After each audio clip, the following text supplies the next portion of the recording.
이 화장지 회사하고 저는 아무 관계는 없는데 이름을 너무 잘 지었어요. 이름을.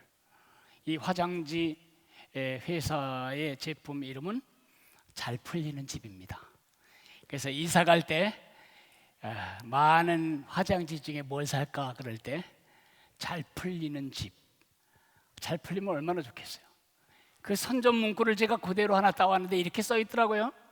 잘 풀리는 집, 대한민국 대표 화장지. 잘 풀린다는 것 누구나 소망하는 일입니다. 잘 풀릴 거라는 생각이 중요합니다. 꿈이 현실이 됩니다. 아주 듣기는 좋은데 정말 그럴까요? 꿈이 곧바로 현실이 될까요? 삶은 그렇게 화장지 풀리듯이 풀리지 않아요. 화장지도 이렇게 그렇게 쉽게 풀리지 않아요. 제가 한번 해볼게요.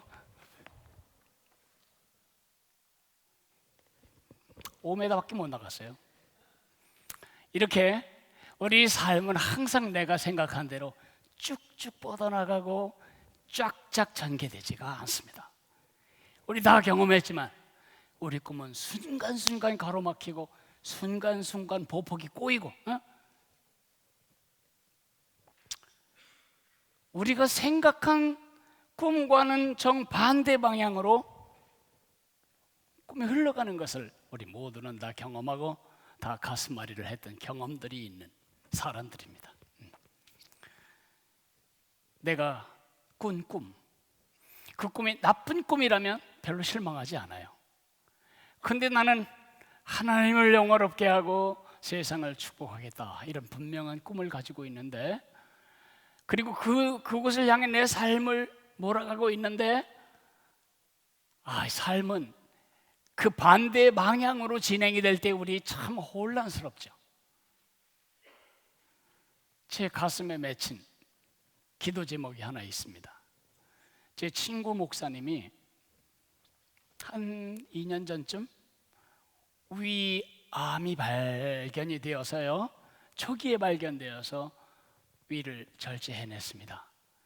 한국에서 가장 권위 있는 의사 선생님이라고 하고 그 다음에 굉장히 좋아졌어요. 그런데 얼마 후에 위가 아닌 그 다른 주변 장기 4곳이 다 전이가 된 거예요. 그 이유는 그 의사 선생님이 그 전이된 사실을 보지 못하고 위암 초기이기 때문에 위만 잘 절제해냈기 때문에 그때 이미 있었는데 발견하지 못한 거죠.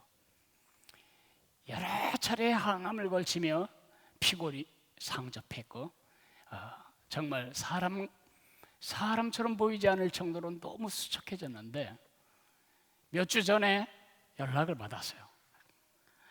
담석증이 생겨가지고 또 그 말라붙은 몸에 칼을 대고 돌을 꺼내낸 이후로 음식 한 숟갈을 먹기가 어렵다, 이런 가슴 아픈 기도 제목을 얻었고 매일 그 목사님을 위해 기도합니다.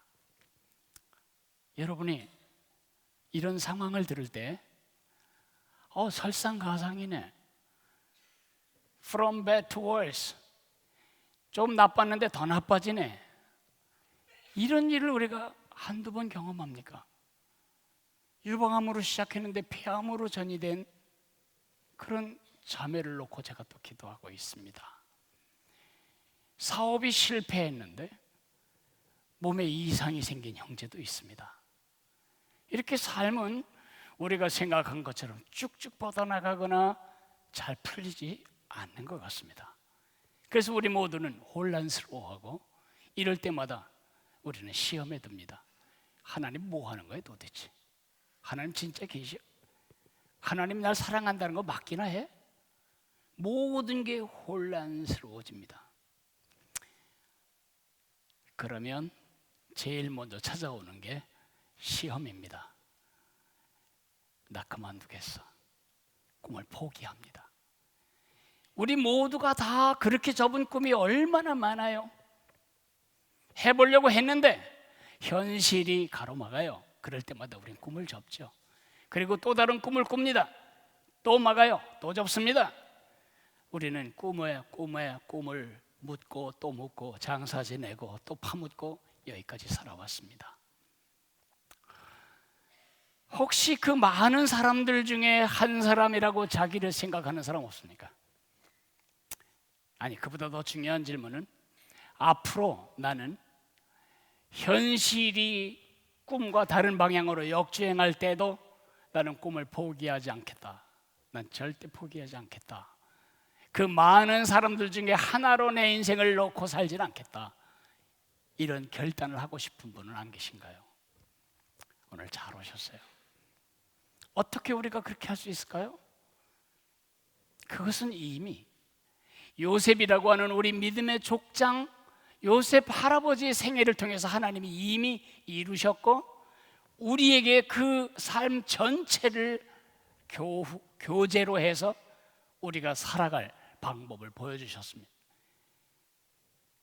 삶이 꿈에 역주행할 때, 그때 포기해버리지 않고 계속 꿈을 붙잡고 이루어내는 방법이 무엇인가?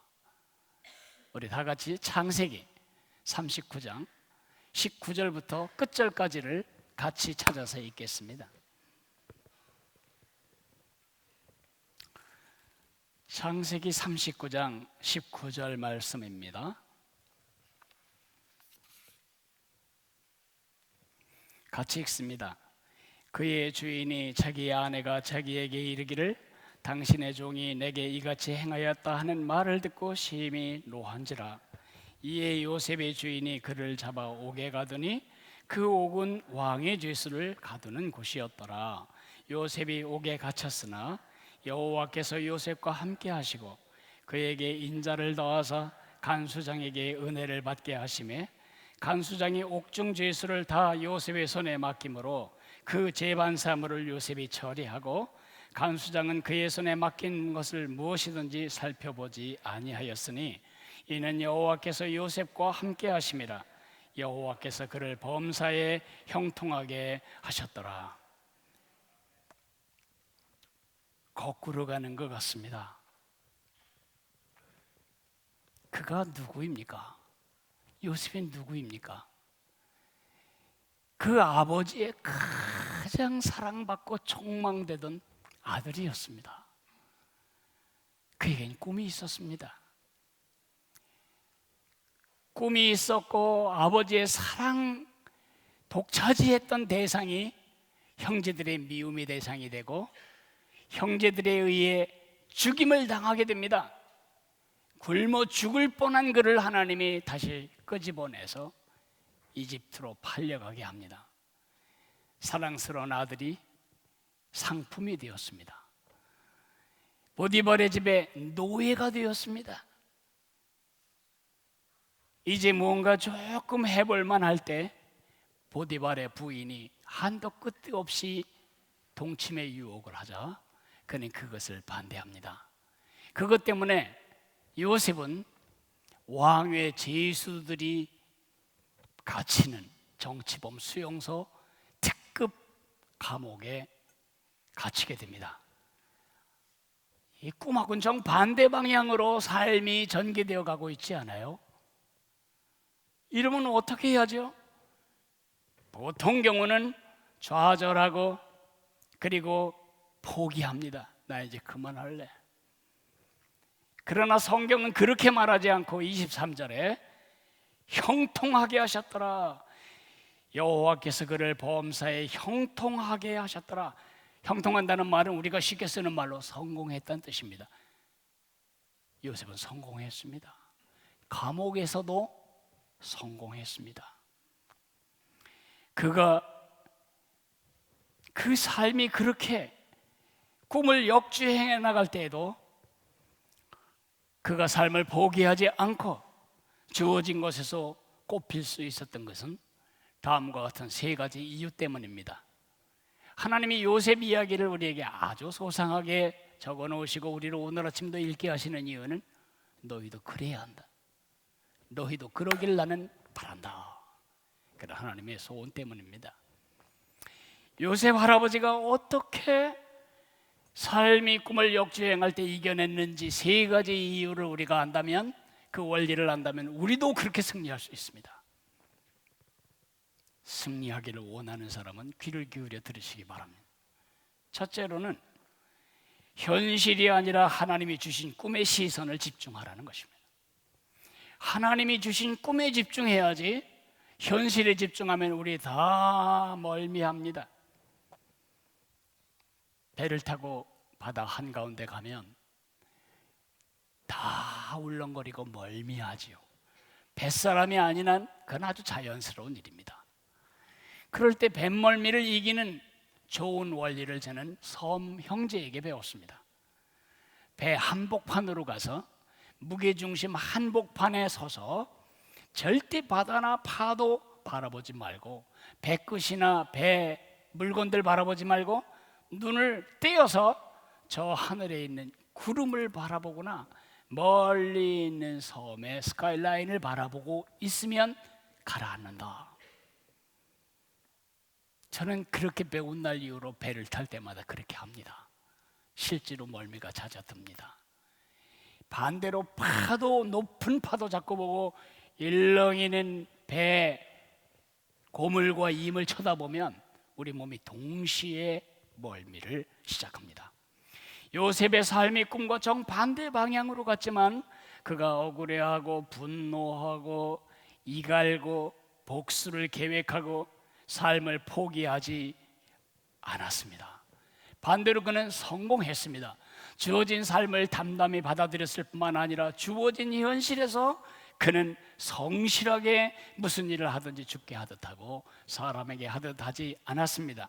오늘 우리가 읽은 바와 같이 간수장은 감옥 안의 모든 일들을 다 요셉에게 위임해 놓고는 살펴보지 아니하였다. 얼마나 그가 믿음직스러웠으면 감옥 안에 벌어지는 모든 감옥 경영에 관한 일들을 죄수 하나에게 맡겼을까요? 그는 보디발의 집에서도 총무이더니 감옥에서도 총무가 되었습니다. 그렇게 할 수 있었던 이유는 그의 시선을 수시로 바뀌고 속이는 현실에 두지 않고 하늘에 두었기 때문입니다. 그가 빠진 구덩이 밑을 더듬는 시선이 아니라 하늘을 향해 뚫린 그 하나님께 시선을 집중했기 때문입니다.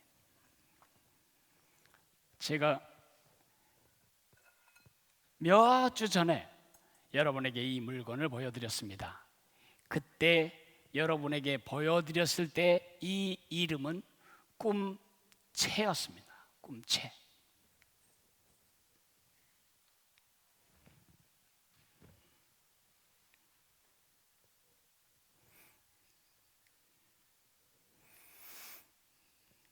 제가 잘못 눌렀습니다. 꿈채는 뭐냐 하면 이 꿈채,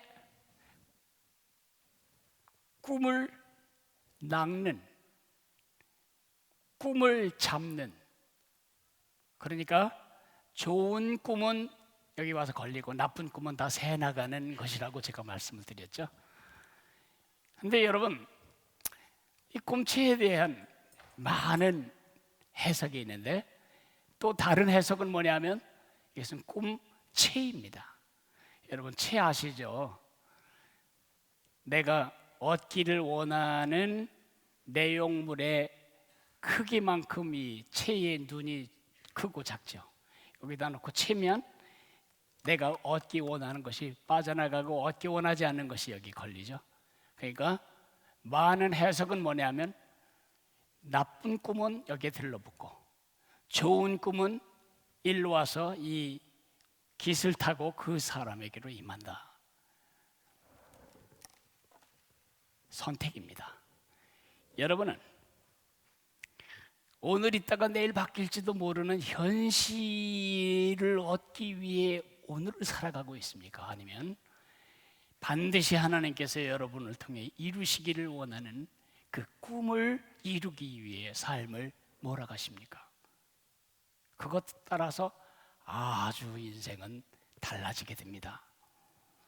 어떤 것에 집중하느냐, 어떤 것을 얻기로 결정했는가, 현실적인 고난을 피하는 것, 고통을 피하는 것, 현실에 안주하기를 선택한다면 꿈은 없어지고 말 것입니다. 이 나코타 인디언들은 좋은 것이 빠져나간다고, 좋은 것이 나쁜 것이 걸리고 좋은 것은 일로 좋은 것은 걸리고 나쁜 것은 새려간다고 믿지만, 또 오지베라고 하는 인디언들은 반대로 나쁜 건 여기 걸리고 좋은 꿈은 다 흘러서 내려간다. 그래서 이루어지게 된다. 그렇게 믿는데, 그 나쁜 꿈은 여기 붙었다가 어떻게 되냐면 아침에 해가 비치면 그 해에 의해서 안개 사라지지 다 녹아버린다는 것입니다. 그래서 사람들이 악몽을 꾸지 않기 위해서 이걸 침대 머리에 넣는다, 이렇게 그들은 해석하고 있습니다. 여러분은 현실을 바라보고 삶을 드라이브해 가겠습니까? 아니면 꿈을 보고 하시겠습니까? 김장밭을 갈 때 앞에 있는 움직이지 않은 나무나 바위돌을 보고 소를 몰지 않으면 김장을 갈 수가 없어요. 앞에서 풀 뜯어 먹는 소 꼬랑지 보고 쟁기 몰면 배추도 무도 심을 수 없게 됩니다. 꿈을 바라보고 삶을 몰아가지 않으면 우리는 꿈도 잃고 현실도 잃게 됩니다. 현실이 아닌 꿈에 시선을 집중해라. 두 번째로는 고난 속에 하나님이 함께 계심을 믿어야 합니다. 아마 요셉의 진실을 알지 못했던 그 초기에 감옥에 있는 죄수들은 요셉에게 욕하고 구타하고 모독을 했을 것입니다. 그 고통이 얼마나 심했는지 시편 105편 18절은 이렇게 말합니다. 그의 발은 착고를 차고 그의 몸은 쇠사슬에 매였으니, 여기 그의 몸이라고 할 때 몸을 히브리어는 그의 영혼은 쇠사슬에 매였으니 그렇게 말하고 있습니다. 몸이 착고에 매였는데 그 영혼은, 그 혼은 나 이제 그만하고 싶어. 이런 게 인생이라면 나 이제 그만 살고 싶어. 포기하고 싶어. 그렇게 도망가지 못하도록, 영혼의 고통을 이기지 못해 도망가지 못하도록 하나님이 그 요셉의 영혼에 쇠사슬을 넣어서 묶었다는 것입니다. 요셉이 시험을 받을 만합니다. 하나님은 어디 계신 거야? 하나님 뭐 하시는 거야? 하나님의 약속은 어떻게 된 거야? 요셉은 그리하지 않았습니다. 반대로 하나님이 함께 하시고 하나님과 함께하는 삶을 살았습니다. 요셉만 하나님이 함께 하시나요? 하나님이 우리와 함께 하시죠. 이사야 41장 10절에 두려워하지 말라, 내가 너와 함께함이라. 놀라지 말라, 나는 네 하나님이 됨이라. 내가 너를 굳세게 하리라. 참으로 너를 도와주리라. 참으로 나의 의로운 오른손으로 너를 붙들리라. 제가 하도 교단이 부패하고 그래서 앞장서 데모하다가 29살에 중위로 군인 목회자로 임관을 하게 된 바로 그 직전에 제가 교단을 향해, 그 당시 전두환 정권과 관련된 일인데 데모를 하다가 잘렸습니다. 그래서 제가 이제 군대에 갔는데 생전 들어보지도 못한 병명을 군대 간이 신체 검사장에서 들었습니다. 기관지 확장증. 저는 영문도 모른 채 위에 사람들이 서로 갑론을박하는 그 토론장에 갔습니다. 신검대 대장인 최고 높은 장교가 제게 이렇게 묻더군요. 너 누가 뒤 봐주고 있냐? 제 가슴 아픈 후에는 하나님이 봐주고 계시죠. 그 말을 거기서 못했다는 겁니다. 그 사람의 질문은 그게 아니었으니까요. 내가 사령관을 압니다. 우리 작은 아버지가 중장이십니다. 뭐 이렇게 나올 줄 아는 질문이었어요. 누가 내 뒤를 봐줬을까요? 예수님이 봐주셨어요. 내가 세상 끝날까지 너와 항상 함께 있으리라. 제 아들이 군대를 갔어요. 용산에 있는 한미연합사령부에 갔어요. 거기에서 또 상당히 많은 질문을 받았어요. 네 뒤에 누가 있냐? 거기에는 뒤를 봐주는 사람이 없으면 사병들이 오기 어려운 것인가 봐요. 그래서 우리 아버지 목사님이신데요, 그런 거 말고 네 아버지 교회에 누구 있냐? 끊임없이 묻는 것입니다. 그들이 원했던 질문은 차관이 한 분 계십니다. 국회 중진 의원이 한 분 계십니다. 그런 걸 원했겠죠. 제 아들 뒤에 진짜 그 뒤를 봐주는 분 계십니다. 예수님이십니다. 제가 믿는 예수님은 종교적인 스승이 아닙니다. 내 뒤를 봐주시는 제 든든한 배경이십니다. 그 예수님이 나와 함께 한다는 사실을 잃어버리면 저는 바로 이 자리에서 주저앉을 수밖에 없습니다. 삶이 역주행할 때 예수님이 나와 함께 계시다, 그것을 늘 기억해야 합니다. 마지막, 삶이 꿈의 방향과 역주행할 때 하나님이 여전히 그 꿈을 성취하시기 위해 지금 공사 중이시다, 그것을 믿어야 합니다. 하나님이 꿈을 이루고 계신 사실을 믿어야 합니다. 하나님의 꿈은 내 시간에 내가 원하는 방식으로 이루어지지 않습니다. 하나님의 꿈은 하나님이 원하는 때 하나님이 원하는 방식으로 이루어집니다.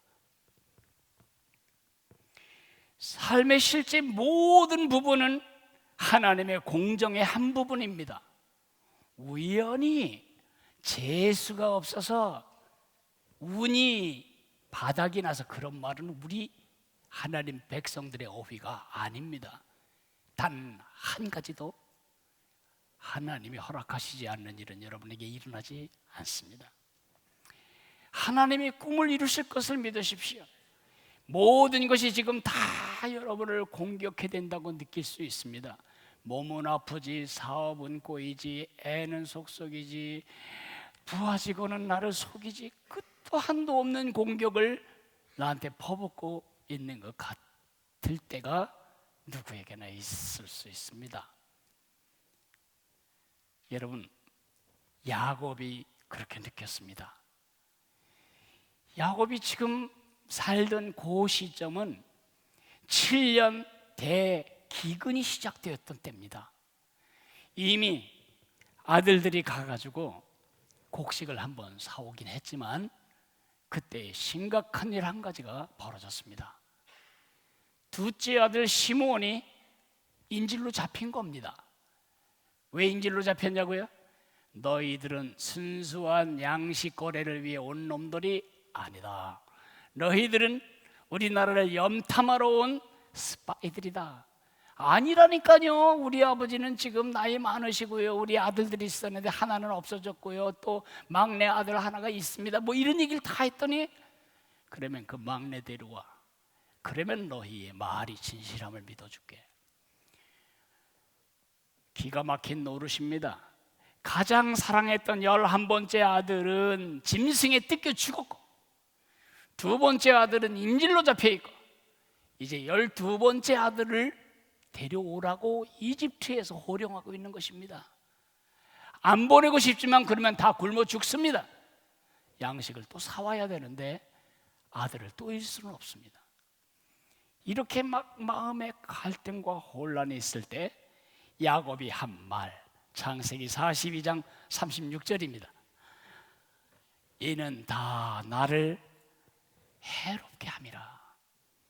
이는 다 나를 해롭게 함이로다. All are against me. 모든 게 다 나를 아주 죽이려고 아주 함대를 이루었구나, 집중 공격하는구나. 아닙니다.